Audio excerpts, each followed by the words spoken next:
ಹೋಗಿ ಆಚೆ. ನನ್ನನ್ನ ಹೊಡೆದ್ ಸಾಯಿಸ್ತ್ಯಾ? ಅದ್ ನಿನ್ ಕೈಯಲ್ಲಿ ಆಗುತ್ತಾ? ಹೊಡಿಯ ನೋಡೋಣ, ಹೊಡಿಯ ನೋಡೋಣ.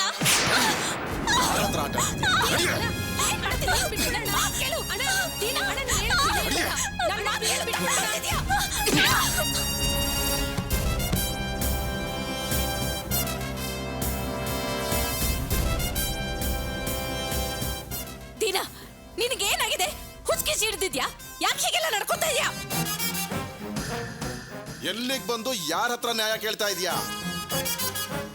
ಯಾವನ್ಗೋ ಬಸ್ರಾಗ್ ಬಂದು ಅದಕ್ಕೆ ನನ್ನನ್ನು ಅಪ್ಪನ್ ಮಾಡಕ್ ನೋಡ್ತಾ ಇದೀಯಾ? ಮರ್ಯಾದೆಯಾಗಿ ಹೋಗ್ತಾ ಇರೋ, ಇಲ್ಲ ಅಂದ್ರೆ ಹೊಸ್ಕಾಕ್ಬಿಡ್ತೀನಿ. ಪ್ರಿಯಾ, ಏಯ್, ನೀವೆಲ್ಲ ಎಲ್ಲಿಗೆ ಹೋಗ್ತಾ ಇದ್ದೀರಾ? ನಡೀರಿ ಒಳಗೆ. ಬೇಡ ಕಣೋ ದೀನಾ, ನನ್ ಮಾತ್ ಕೇಳು. ದೀನಾ ಪಾಪ, ಬೇಡ ಕಣೋ, ನನ್ ಮಾತ್ ಕೇಳು. ದೀನಾ,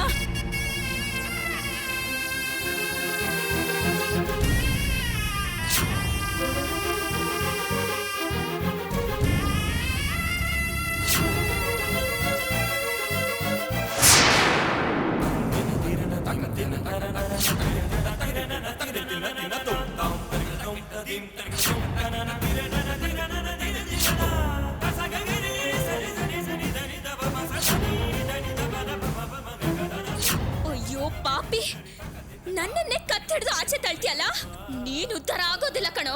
ನನ್ನನ್ನ ಆಚೆ ತಳ್ಬಿಟ್ರೆ ಎಲ್ಲಾ ಸಮಸ್ಯೆ ಬಗೆಹರಿಯುತ್ತೆ ಅನ್ಕೊಂಡಿದ್ಯಾ?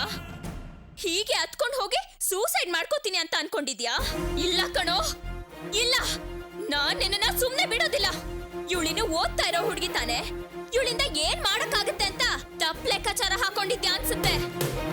ಒಂದ್ ಹೆಣ್ಣು ಮನ್ಸ್ ಮಾಡಿದ್ರೆ ಏನ್ ಬೇಕಾದ್ರೂ ಸಾಧಿಸ್ತಾಳೆ ಅಂತ ನಿನಗೆ ಗೊತ್ತಿಲ್ಲ ಅಲ್ವಾ? ಗೊತ್ತು ಮಾಡಿಸ್ತೀನಿ ಕಣೋ. ನೀನು ನನ್ ಮಾನದ ಜೊತೆ ಆಟಾಡ್ದೆ, ನನ್ ಕುಟುಂಬದ ಗೌರವದ ಜೊತೆ ಆಟಾಡ್ದೆ. ನನಗ್ ನ್ಯಾಯ ಸಿಕ್ಕೋವರೆಗೂ ಈ ಜಾಗ ಬಿಟ್ಟು ಕದ್ಲೋದಿಲ್ಲ. ದೀನಾ, ದೀನಾ, ನನ್ ಮಾತ್ ಕೇಳು. ಬೇಡ ಕಣೋ. ಕೊಡ್ತೀನಿ ನೋಡು. ರೋಡಲ್ಲಿ ನಿಂತ್ಕೊಂಡು ಕೂಗಾಡ್ಬಿಟ್ರೆ ಹೆದ್ಕೊಂಡ್ಬಿಡ್ತೀನಿ ಅನ್ಕೊಂಡಿದ್ಯಾ? ಯಾವ್ದಕ್ಕೂ ಬಗ್ಗವನಲ್ಲ ನಾನು. ಯಾವನ್ ಜೊತೆ ಮಲ್ಕಿ ಹೊಟ್ಟೆ ತುಂಬಿಸ್ಕೊಂಡು ಬಂದ್ಬಿಟ್ಟು ಈಗ ನನ್ನನ್ನು ಅಪ್ಪನ್ ಮಾಡಕ್ ನೋಡ್ತಾ ಇದೀಯಾ? ಏಯ್, ನಿನ್ನ ಆಟ ನನ್ನ ಹತ್ರ ನಡೆಯೋದಿಲ್ಲ. ಹೋಗು, ಇದನ್ನೆಲ್ಲ ಯಾವನಾದ್ರೂ ಬೇರೆಯವ್ರ ಹತ್ರ ಇಟ್ಕೋ. ನೀವೇನಾದ್ರೂ ಇವಳನ್ನ ಒಳಗಡೆ ಸೇರ್ಸ್ಕೊಂಡ್ರೆ ನಿಮ್ಗೂ ಒಂದ್ ಗತಿ ಕಾಣಿಸ್ಬಿಡ್ತೀನಿ. ನಡೀರಿ ಒಳಗೆ, ನಡೀರಿ.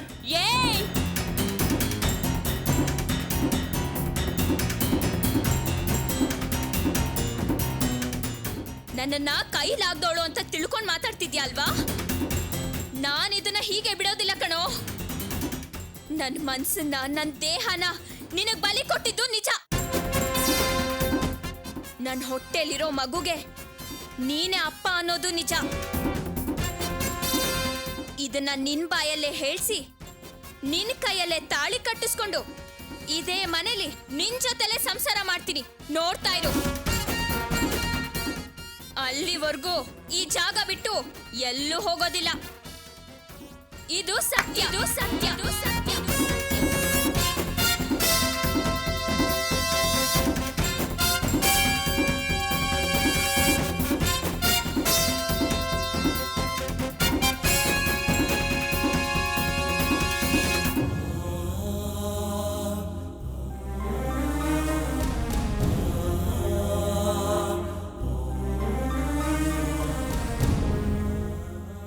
ಅವಳಲ್ಲಿ ಕೂತ್ಕೊಂಡಿರ್ಲಿ, ನೀವು ಬನ್ನಿ ಒಳಗೆ. ಅಯ್ಯೋ, ಈ ಹುಡುಗಿ ಹೀಗೆ ಕೂತ್ಕೊಂಡ್ಬಿಟ್ಲಲ್ಲೇ. ಜನ ಎಲ್ಲ ನೋಡ್ತಾ ಇದ್ದಾರೆ. ನಮ್ಮ ಮನೆ ಮಾನ ಮರ್ಯಾದೆ ಎಲ್ಲ ಹೋಯ್ತು. ಅಣ್ಣ ಈ ರೀತಿ ಉಲ್ಟಾ ಹೊಡಿತಾರೆ ಅಂತ ನಾನು ಅನ್ಕೊಂಡೇ ಇರ್ಲಿಲ್ಲಮ್ಮ. ಈಗ ಏನಮ್ಮ ಮಾಡೋದು? ನನಗೂ ಇದೆಲ್ಲ ಅರ್ಥ ಆಗ್ತಿಲ್ಲ ಕಣೆ. ಅವ್ನು ಯಾಕೆ ಹೀಗೆಲ್ಲ ಆಡ್ತಿದ್ದಾನೆ?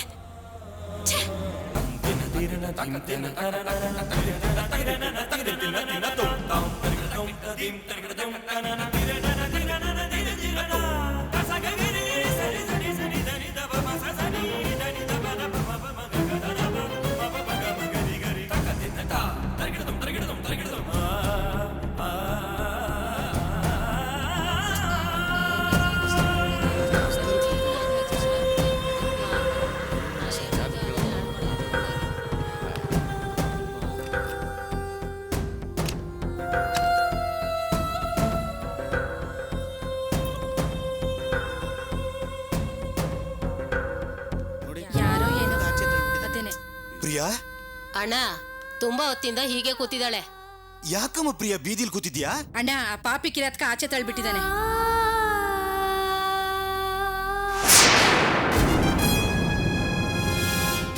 ಅವನೊಬ್ಬ ಅಯೋಗ್ಯ, ಕ್ರಿಮಿನಲ್, ಯಾವುದಕ್ಕೂ ಹೆಸೋದಿಲ್ಲ. ನೀನು ಹೊರಟಾಗ್ಲೇ ಹೋಗ್ಬೇಡ ಅಂತ ನಾನು ಹೇಳ್ದೆ. ನೀನು ನ್ಯಾಯ ಸಿಗತ್ತೆ ಅಂತ ಬಂದೆ. ಈಗೇನಾಯ್ತು ನೋಡಿದ್ಯಾ? ಬೀದಿಲ್ ಕೂತಿದ್ಯಾ? ಬಾ ಮನೆಗೆ ಹೋಗೋಣ. ಇಲ್ಲ ಅಣ್ಣ, ಆ ಅಯೋಗ್ಯ ರಾಸ್ಕಲ್ ನಡದ್ ಸತ್ಯನ ಒಪ್ಕೊಂಡು ನನ್ ಕುದ್ಕೆ ತಾಳಿ ಕಟ್ಟೋರ್ಗೂ ನಾನ್ ಈ ಜಾಗ ಬಿಟ್ಟು ಕದ್ಲೋದಿಲ್ಲ. ಏನು ಇಲ್ಲಿ ಕೂತ್ಕೊಂಡು ಸತ್ಯಾಗ್ರಹ ಮಾಡ್ತೀಯಾ? ಸತ್ಯಾಗ್ರಹ, ಹೋರಾಟ ಏನ್ ಬೇಕಾದ್ರೂ ಅನ್ಕೊಳ್ಳಿ, ನನಗದ್ರ ಬಗ್ಗೆ ಚಿಂತೆ ಇಲ್ಲ. ನನಗ್ ನ್ಯಾಯ ಸಿಕ್ಕೋವರ್ಗೂ ನಾನ್ ಇಲ್ಲಿಂದ ಹೇಳೋದಿಲ್ಲ. ಎಷ್ಟು ದಿನ, ಎಷ್ಟು ವಾರ, ಎಷ್ಟು ತಿಂಗಳಾದ್ರೂ ಪರವಾಗಿಲ್ಲ. ನನ್ ಜೀವ ಇಲ್ಲೇ ಹೊರಟೋದ್ರೂ ಪರವಾಗಿಲ್ಲ. ನನಗ್ ನ್ಯಾಯ ಸಿಗ್ದೆ ನಾನ್ ಇಲ್ಲಿಂದ ಬರೋದಿಲ್ಲ. ಅಪ್ಪ ಅಮ್ಮಂಗ್ ಮಾತ್ರ ಅಲ್ಲ, ಇಡೀ ನಮ್ ಕುಟುಂಬಕ್ಕೆ ಅವಮಾನ ಮಾಡ್ಬಿಟ್ಟೆ. ಅದಕ್ಕೆ ನನಗೆ ಶಿಕ್ಷೆ. ನೀವಿಲ್ಲಿ ಇರ್ಬೇಡಿ, ಹೊರಟೋಗಿ. ಬೇಡ ಪ್ರಿಯಾ, ನಾನು ಹೇಳೋದ್ ಕೇಳು. ಇದು ಸಾಧಾರಣ ವಿಷಯ ಅಲ್ಲ. ಇದನ್ನ ಹೇಗ್ ಬಗೆಹರಿಸಬೇಕು ಹಾಗೆ ಬಗೆಹರಿಸಬೇಕು. ಪೊಲೀಸ್ ಇದೆ, ಕೋರ್ಟ್ ಇದೆ, ಕಾನೂನಿದೆ. ಬಾಮ ಅಲ್ಲೇ ಹೋಗೋಣ. ಪೊಲೀಸು, ಕಾನೂನು ಇದನ್ನೆಲ್ಲ ನಾನ್ ಸಾಕ್ಷಿಯಾಗಿಟ್ಕೊಂಡು ನನ್ನನ್ನು ಅವನಿಗೆ ಒಪ್ಸದ್ನಾ? ಇಲ್ವಲ್ಲ. ಇದು ನನ್ ಸ್ವಂತ ಸಮಸ್ಯೆ. ಇದನ್ನ ನಾನೇ ಸರಿ ಮಾಡ್ಕೋತೀನಿ. ಇದ್ರಲ್ಲಿ ನೀವ್ ಯಾರು ತಲೆ ಹಾಕ್ಬೇಡಿ.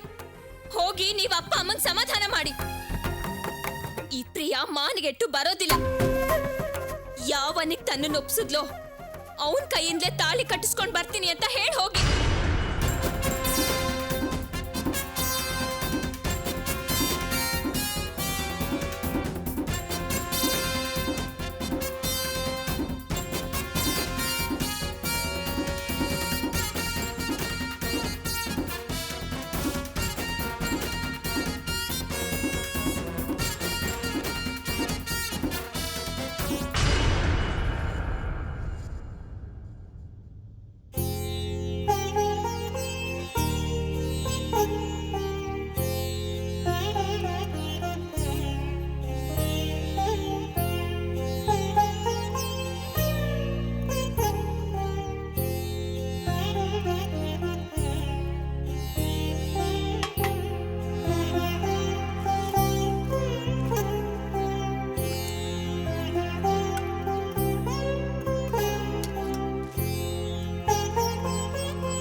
ನಮಸ್ಕಾರ. ನಾನು ಯಾರಂಗೆ ಗೊತ್ತಾಗಿಲ್ವಾ? ನಾನು ಆಕಾಶ್. ನಿಮ್ಮ ಹತ್ರ ಸ್ವಲ್ಪ ಮಾತಾಡಬೇಕಿತ್ತು. ಬನ್ನಿ.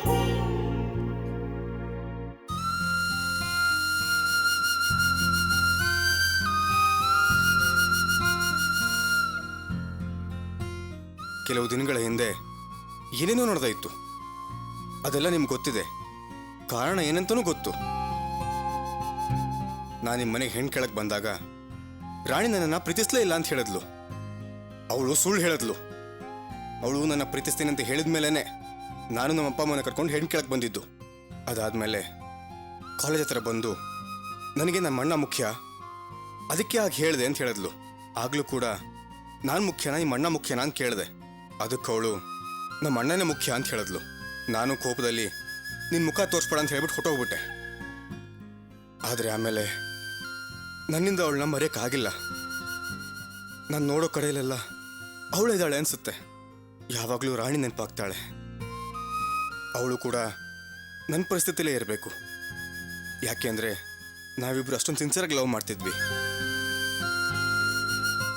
ಈಗ ಅಣ್ಣನ ಪ್ರೀತಿನ ಒಂದೇ ಕಾರಣಕ್ಕೆ ನನ್ನನ್ನು ಅವಾಯ್ಡ್ ಮಾಡ್ತಿದ್ದಾಳೆ. ನಾನು ನಿಮ್ಮ ಕೈ ಮುದ್ದು ಕೇಳ್ಕೊತೀನಿ, ನನಗೋಸ್ಕರ ನೀವು ಒಂದು ಸಹಾಯ ಮಾಡ್ತೀರಾ? ನಾನು ನಿಮ್ಮ ಕೈ ಮುದ್ದು ಕೇಳ್ಕೊತೀನಿ, ನನಗೋಸ್ಕರ ನೀವು ಒಂದು ಸಹಾಯ ಮಾಡ್ತೀರಾ? ನಿಮ್ಮ ಮನೆಯವ್ರಿಗೆ ಹೇಳಿ ರಾಣಿಗೆ ಸಮಾಧಾನ ಮಾಡಿ ನಮ್ಮಿಬ್ಬರನ್ನ ನೀವೇ ಒಂದು ಮಾಡಬೇಕು. ಏನ್ ಮಾತಾಡ್ತಿದ್ದೀರಾ ನೀವು? ಆರಂಭದಿಂದಲೂ ನಿಮ್ಮಿಬ್ರು ಪ್ರೀತಿನ ವಿರೋಧಿಸ್ತವಳೆ ನಾನು. ನನಗೆ ನಿಮ್ಮಿಬ್ರನ್ನ ಒಂದು ಮಾಡೋಕೆ ಹೇಳ್ತಿದ್ದೀರಾ? ಪ್ರೀತಿಸಿದವರು ಮದುವೆ ಆಗೋದು ತಪ್ಪ? ಪ್ರೀತಿಸೋದು ಅಷ್ಟೊಂದು ಪಾಪನಾ? ನಿಮ್ಮ ವಿವರಣೆ ಎಲ್ಲ ನನಗೆ ಬೇಕಾಗಿಲ್ಲ. ನೋಡಿ, ನನಗೆ ಗೊತ್ತಿರೋದು ಒಂದೇ, ನನ್ನ ಗಂಟಂಗೆ ಇಷ್ಟವಾಗಿಲ್ದೇ ಇರೋದು ಯಾವುದು ನಡೆಯೋದಿಲ್ಲ. ಅದರಲ್ಲೂ ರಾಣಿ ವಿಷಯದಲ್ಲಂತೂ ಖಂಡಿತ ಸಾಧ್ಯ ಇಲ್ಲ. ನಿಮ್ಮ ಯಜಮಾನ್ರ ಬಗ್ಗೆ ರಾಣಿ ಎಲ್ಲಾನು ಹೇಳಿದಾಳೆ. ನಂದು ದುರಾದೃಷ್ಟ, ಅವ್ರು ನಾನು ನೋಡಿದಾಗಲೆಲ್ಲ ನಾನು ಅವ್ರಿಗೆ ತಪ್ಪಾದ ರೀತಿಲಿ ಕಾಣಿಸ್ಕೋತಾ ಇದ್ದೀನಿ. ಆದರೆ ನಿಜವಾಗ್ಲೂ ನಡೆದಿದ್ದೇನು ಅಂತ ನಿಮ್ಮ ಹತ್ರ ಹೇಳ್ತೀನಿ. ನಮ್ಮ ಕಾಲೇಜ್ ಹುಡುಗಿ ಒಬ್ಳು ವೇಶ್ಯವಾಟಿಕೆ ಮನೇಲಿ ಸಿಕ್ಕಾಕೊಂಡಿದ್ಲು. ನಾವು ಹೋಗಿ ಅವಳನ್ನ ಕಾಪಾಡಿ ಕರ್ಕೊಂಬರ್ಬೇಕಾದ್ರೆ ನಿಮ್ಮ ಯಜಮಾನ್ರು ನನ್ನನ್ನು ನೋಡಿದ್ರು. ನನಗೂ ವೇಶ್ಯವಾಟಿಕೆ ಹೆಣ್ಗಳಿಗೂ ಸಂಬಂಧ ಇದೆ ಅಂದ್ಬಿಟ್ಟು ತಪ್ಪು ತಿಳ್ಕೊಂಡ್ರು. ಆಮೇಲೆ ನನ್ನ ಫ್ರೆಂಡ್ ಒಬ್ಬ ಬಾರಲ್ಲಿ ಕುಡಿದು ಬಿದ್ದಿದ್ದ. ವಿಷಯ ಗೊತ್ತಾಗಿ ನಾನು ನನ್ನ ಫ್ರೆಂಡ್ ಹೋಗಿ ಅವನ ಕರ್ಕೊಂಬರ್ಬೇಕಾದ್ರೆ ಅವನು ನಿಶಾದಲ್ಲಿ ತೂರಾಡ್ತಿದ್ದ. ನಾವು ಅವನ್ನ ಹಿಡ್ಕೊಂಬರ್ತಿದ್ವಿ. ಅದನ್ನು ನೋಡಿದ ನಿಮ್ಮ ಯಜಮಾನ್ರು ನನ್ನನ್ನು ಕುಡ್ಕೊಂಡು ತಿಳ್ಕೊಂಡ್ಬಿಟ್ರು. ಸತ್ಯವಾಗ್ಲೂ ಹೇಳ್ತಾ ಇದ್ದೀನಿ, ಇದೇ ನಿಜ. ಅಕ್ಕಪಕ್ಕದವ್ರು ಮಾತ್ರ ಅಲ್ಲ, ನೀವು ಯಾರನ್ನ ಬೇಕಾದ್ರೆ ವಿಚಾರಿಸಿ ನೋಡಿ. ನನಗೆ ಯಾವ ದುರಾಭ್ಯಾಸನೂ ಇಲ್ಲ. ನಾನು IAS ಮಾಡಬೇಕು ಅಂತ ಕನ್ಸು ಕಾಣ್ತಿರೋ ಹುಡುಗ. ನನ್ನ ಬಗ್ಗೆ ತಪ್ಪಾಗಿ ತಿಳ್ಕೊಂಡು ನನ್ನನ್ನು ಒಪ್ಕೋತಾ ಇಲ್ಲ. ಇದು ಸರಿನಾ? ನೀವೇ ಹೇಳಿ. ನೀವೇ ಅವ್ರಿಗೆ ವಿವರಿಸಿ ಅರ್ಥ ಮಾಡಿಸಿ. ನನ್ನನ್ನು ರಾಣಿನೂ ನೀವೇ ಒಂದು ಮಾಡಿ. ರಾಣಿ ಇಲ್ಲ ಅಂದರೆ ನಂಗೆ ಬಹಳೇ ಇಲ್ಲ. ನನಗೆ ಈ ಜಗತ್ತ ಶೂನ್ಯ ಅನ್ಸ್ಬಿಡತ್ತೆ. ದಯವಿಟ್ಟು ನಮ್ಮಿಬ್ಬರನ್ನ ಒಂದು ಮಾಡಿ. ನಿಮ್ಮ ಕಾಲಿಗೆ ಬೀಳ್ತೀನಿ. ಅಯ್ಯೋ, ಏನಪ್ಪ ಏನಿದೆಲ್ಲ? ಗಂಡು ಅಂದ್ರೆ ಗಾಂಭೀರ್ಯತೆ ಇರ್ಬೇಕು, ಧೈರ್ಯ ಇರ್ಬೇಕು. ಜನ ನೋಡೋ ರೀತಿ ಕಾಲಿಗೆ ಬೀಳೋದು, ಸತ್ತೋಗ್ತೀನಿ ಅಂತ ಹೆದರ್ಸೋದು, ಇದೆಲ್ಲ ಸರಿಯಲ್ಲ. ರಾಣಿಗೋಸ್ಕರ ನಾನು ಏನು ಬೇಕಾದ್ರೆ ಮಾಡ್ತೀನಿ. ನನ್ನ ಮನಸ್ಸಲ್ಲಿ ಅವಳಿಗೆಂತ ಜಾಗ ಕೊಟ್ಟಿದ್ದೀನಿ ಅಂತ ನಿಮಗೆಲ್ಲ ಗೊತ್ತಾಗಬೇಕಲ್ವಾ? ಇದೆಲ್ಲ ತಪ್ಪಪ್ಪ, ಹುಚ್ಚತನ. ರಾಣಿ ಏನು ಜಗತ್ನಲ್ಲೇ ಇಲ್ದಿರೋ ಹೆಣ್ಣಲ್ಲ. ಅವಳಿಲ್ದೆ ನನ್ ಬಾಳೆ ಇಲ್ಲ ಅನ್ನೋದು, ಶೂನ್ಯ ಆಗೋಯ್ತು ಅನ್ನೋದು, ಅವಳಿಲ್ದೆ ನಾನು ಸತ್ತು ಹೋಗ್ತೀನಿ ಅನ್ನೋದು, ಇದೆಲ್ಲ ಸರಿಯಲ್ಲ. ಇದಕ್ಕೋಸ್ಕರ ನೀನ್ ಓದಿರೋದು. ಪ್ರೀತಿಸಿದವ್ರ ನೋವು ಏನನ್ನೋದು ಅನುಭವಿಸಿದವ್ರಿಗೆ ಮಾತ್ರ ಗೊತ್ತು. ನನಗದೆಲ್ಲ ಗೊತ್ತಾಗ್ಬೇಕಾಗೂ ಇಲ್ಲ. ನೋಡಪ್ಪ, ಈಗ ಸಣ್ಣ ಸಣ್ಣ ವಿಷಯಕ್ಕೆಲ್ಲ ದುಡ್ಕೋರ್ ಜೊತೆ ನಮ್ ರಾಣಿ ಹೇಗ್ ಸಂತೋಷವಾಗಿ ಬದುಕೋಕ್ ಸಾಧ್ಯ? ಇದೆಲ್ಲ ನಮಗ್ ಸರಿ ಬರೋದಿಲ್ಲ. ನೀನ್ ಅವಳನ್ನ ಮರ್ತ್ಬಿಡು. ನೋಡು, ನೀನ್ ಒಳ್ಳೆಯವನೇ ಆಗಿದ್ರು ಕೂಡ ನನ್ ಗಂಡ ನಿನ್ ಬಗ್ಗೆ ತಪ್ಪಾಗಿ ತಿಳ್ಕೊಂಡಿದ್ದಾರೆ. ಅದನ್ನ ಅವ್ರ ಮನ್ಸಿಂದ ಕಿತ್ತಾಕೋಕ್ ಸಾಧ್ಯನೇ ಇಲ್ಲ. ನಮ್ ಕುಟುಂಬದ ಬಗ್ಗೆ ಗೌರವ ಇಟ್ಕೊಂಡಿರೋ ಒಬ್ರು ದೊಡ್ಡ ವ್ಯಕ್ತಿ ಕಡೆಯಿಂದ ನಾವ್ ರಾಣಿಗೆ ಒಂದು ಗಂಡು ಹುಡುಕಿದೀವಿ. ಇಂಥ ಸಮಯದಲ್ಲಿ ನಿಮ್ ಬಗ್ಗೆ ಮಾತಾಡಿ ನಮ್ಮಲ್ಲಿರೋ ನೆಮ್ಮದಿನ ಹಾಳು ಮಾಡೋದಕ್ಕೆ ನನಗಿಷ್ಟ ಇಲ್ಲ. ನೀನ್ ರಾಣಿನ ಮರ್ತು ಬಿಡೋದೇ ಒಳ್ಳೇದು. ನಿಮ್ಮ ಅಪ್ಪ ಅಮ್ಮನಿಗೆ ಒಳ್ಳೆ ಮಗನಾಗಿ ನೀನ್ IAS ಕನಸನ್ನ ನನಸು ಮಾಡ್ಕೊ.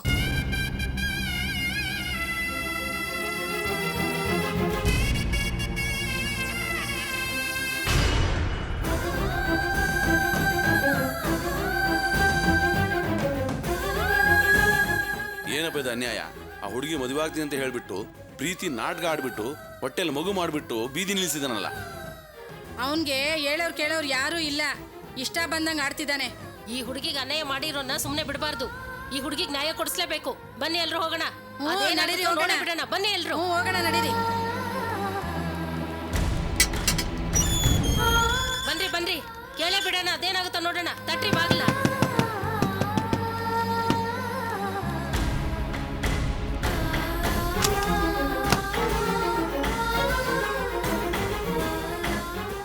ಏನಮ್ಮ, ಏನ್ ಮಾಡ್ತಾ ಇದ್ದೀರಾ? ಏನ್ ಹೇಳೋರು ಕೇಳೋರು ಯಾರು ಇಲ್ವಾ ನಿಮ್ಗೆ? ನಿಮ್ ಮಗ ಕೆಡ್ಸ್ಬಿಡ್ದಾನಂತ ಆ ಹುಡುಗಿ ಸತ್ಯಾಗ್ರಹ ಮಾಡ್ತಿದ್ದಾಳೆ. ನಿಮ್ ಪಾಡಿಗೆ ನೀವು ಬಾಗ್ಲ ಕಂಡು ಒಳಗಿದ್ರೆ ಏನ್ ಅರ್ಥ? ಕರೀರಿ ನಿಮ್ ಮಗನ್ನ. ಅಲ್ಲ, ಏಯ್, ಅದನ್ನೆಲ್ಲ ಕೇಳಕ್ ನೀನ್ ಯಾರು? ಅದ್ ನನ್ನ ಪರ್ಸನಲ್ ವಿಷಯ. ಎಲ್ರು ಹೊರಡೆ. ನೋಡಪ್ಪ, ಇದು ಮನೆ ಒಳಗಡೆ ಇರುವ ಮಾತ್ರ ಪರ್ಸನಲ್ ವಿಷಯ. ಬೀದಿ ಬಂದ್ಮೇಲೆ ಪಬ್ಲಿಕ್ ವಿಷಯ. ಅದು ಒಂದು ಹೆಣ್ಣಿನ ವಿಷಯ. ಇದನ್ನೆಲ್ಲ ನೋಡ್ಕೊಂಡು ಪಬ್ಲಿಕ್ ಸುಮ್ಮನೆ ಇರಕ್ಕಾಗಲ್ಲ. ಇವಾಗ ಅದೇನು ಉತ್ತರ ಹೇಳ್ತೀಯ ಹೇಳು. ಏಯ್, ಅವಳಿಗೆ ಹೇಳ್ಬೇಕಾದ ಉತ್ತರನೆಲ್ಲ ಆಗ್ಲೇ ಹೇಳಾಯ್ತು. ನಿಮ್ಗೆಲ್ಲ ಸಪ್ರೇಟ್ ಆಗಿ ಹೇಳ್ಬೇಕಾಗಿದ್ದಿಲ್ಲ. ಸೀದಾ ರೈಟ್ ಹೇಳ್ತಾರೆ. ಏನಮ್ಮ, ನಿಮ್ ಮಗ ಏನೇನೋ ಮಾತಾಡ್ತಾ ಇದ್ದಾರೆ. ಸುಮ್ನೆ ಇದೆಯಲ್ಲಮ್ಮ. ನಮ್ಮಮ್ಮ ಸುಮ್ನೆ ನಿಂತ್ಕೊಳ್ದೆ ಇನ್ನೇನ್ ಮಾಡ್ತಾರೆ? ಆ ಹುಡುಗಿಗೂ ನನಗೂ ಯಾವ ಸಂಬಂಧನೂ ಇಲ್ಲ. ನಡೀರಿ ಎಲ್ಲ, ಹೊಡೆ ಹೊಡೆ ನಡೀರಿ. ಏಯ್, ನಡೀರಲ್ಲ, ನಡೀರಿ. ಏಯ್ ನೀವೇನ್ ನೋಡ್ತಿದ್ದೀರಾ? ನಡ್ರಿ ಒಳಗೆ ನಡ್ರಿ.